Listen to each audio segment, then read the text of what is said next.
Hey, Suffield, Connecticut homeowner. Is the housing market about to crash or is it finally stabilizing? The answer could be a huge difference if you're thinking of selling your home in Suffield, Connecticut. So get the answer on this month's Suffield, Connecticut Housing Market Update.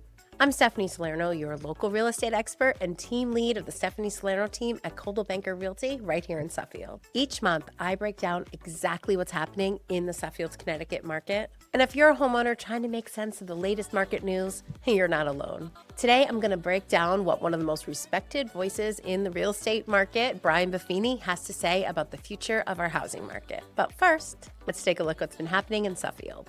For Suffield, in August, 16 homes were sold, and that's up 46%. 10 new listings came on the market, and that's up 25% from August of 2024.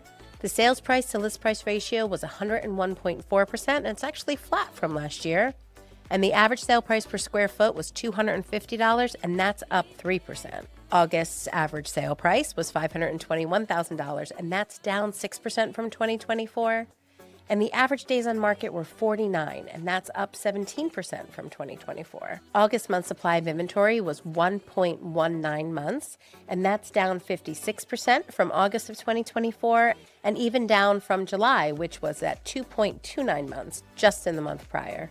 So 6 months is considered a balanced market. So anything more than 6 months is a buyer's market, and anything less than 6 months is a seller's market. So in Suffield, Connecticut, we are still very much firm in a seller's market. Now, before I go any further, if you can please help me out and be sure to like this video and subscribe for our future Connecticut housing market updates. So, are you worried that the housing market is headed for a crash? If you're a homeowner in Suffield, Connecticut, and you're listening to the headlines, I'm sure they sound pretty scary. I totally get it. Brian Buffini is one of the most trusted voices in real estate. He's a nationally recognized expert who analyzes the market and advises agents like me and homeowners across the country. Just last month, he did his August 2025 bold predictions with his thoughts on the future of the housing market. So what did he have to say about if a crash is in our future? Well, he said the data doesn't support it. The market isn't crashing, it's stabilizing. Buffini explains that today's market looks a lot like 2019, which was a great market. It was balanced, it was stable, and it was sustainable. We're back to the same inventory levels as 2019, he notes. Homes are still selling, just without bidding wars and frantic pace we saw during the pandemic boom. So for sellers, nationally, it means that we're in a much more predictable and healthy environment. Think weeks on market and maybe not days, and serious buyers are still out there. Mortgage rates are seeing a nice low. They're holding around 6.5% right now. And sure, that's higher than a couple years ago, but historically normal. And here's the kicker. Buffini points out that if rates drop from 7% to 6%, about 5.5 million more households, including 1.6 million renters, will be able to buy. Translation, there is major pent-up demand. Even a small rate drop brings a lot of buyers off the sidelines. So sure, as a seller, you should watch interest rates. A drop in rate could bring a bigger buyer pool. However, even now with rates between 6 and 7%, buyers are realizing that's still historically reasonable and moving forward with home purchases, especially as they realize high rent is no substitute for home ownership. So during the pandemic, inventory reached record lows and sellers held all the control of the market. Now, well, nationally, supply is starting to normalize a little bit, but Buffini is clear. For sellers, it's all about competition. So as inventory is going to increase, buyers have more options. So you'll have to price wisely and present your home at its best. Overpricing risks sitting on the market. Strategic pricing and staging and good marketing are what will make your home stand out. Now, headlines may make you believe that prices are collapsing nationally, but they're not collapsing, they're stabilizing. Buffini says that average prices have plateaued, bringing the market levels back to 2019 levels. And again, that was a great, healthy market. So for my sellers in Suffield, your equity is still very strong. We just can't anticipate double-digit jumps like we were seeing back in 2021. Appreciation is happening, but at a very normalized rate. And that's a good thing. However, today's buyers, because of our rate environment, are very price sensitive. So, overpricing your home is a risky move. Remember, homes priced right in a balanced market will still sell for a very fair market value.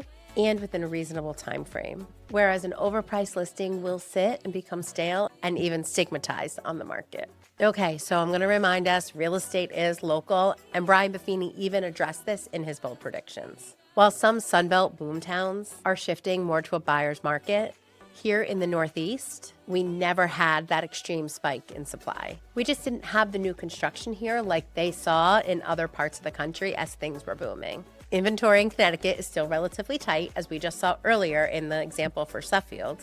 And you can see that Suffield is very much in a seller's market, and even in our area in general, most of them are leaning seller markets or closer to a balanced market depending upon the town and the price range. Many of those hottest pandemic boom towns, so think Austin, think Phoenix, think other places in Florida, they saw a huge run up and are now cooling off, giving buyers an upper hand. But by contrast, New England shifts are much more subtle. Inventory here is still relatively tight, and demand is still very strong in the Northeast and in Connecticut. People are still looking to move here for jobs, for schools, and for quality of life. But we are not flooded with a huge inventory of new homes for sale. So the result is, as I mentioned before, that the Northeast is much more of a balanced market, and many areas and even price points leaning towards that seller's market, as we are in Suffield. But for you as a home seller in Suffield, that means that you can still enjoy a large buyer pool, especially if your home is priced right and staged to show its best features. But you need to make sure you're still approaching your sale with that same savvy that any seller needs in 2025. Do your homework, leverage the local market data, and don't assume an automatic bidding war. So what's the bottom line for you as a Suffield homeowner? Well, let's break it down into 3 key points. First, the market is stabilizing, not crashing. We're heading back to 2019 conditions, which means homes are still selling, but at a much more normal pace. Second, rates are the new normal. Rates are expected to hover, so that's pulling serious buyers into the market. And a small dip from here could add millions of more home buyers into the buyer pool. And third and last, competition is real. As we're likely making that shift more towards a balanced market, your home will need to be able to shine. Pricing, presentation, and strong local marketing are what will make you stand out in today's market. And here's the good news for Suffield. Unlike some overheated parts of the country, our market remains a seller's market. That means your equity is strong, and with the right strategy, your home can attract that right buyer. So if you want to know what your home is worth today, click that button below for an instant home valuation. Or if you're considering making a move, I'd love to help you understand your options. All right, so this is Stephanie Salerno with the Stephanie Salerno Team at Coldwell Banker Realty in Connecticut. And this has been your September 2025 Suffield, Connecticut housing market update. Hope the kids are settled back into school nicely. It's my favorite time of year here, and we'll see you next month. Bye.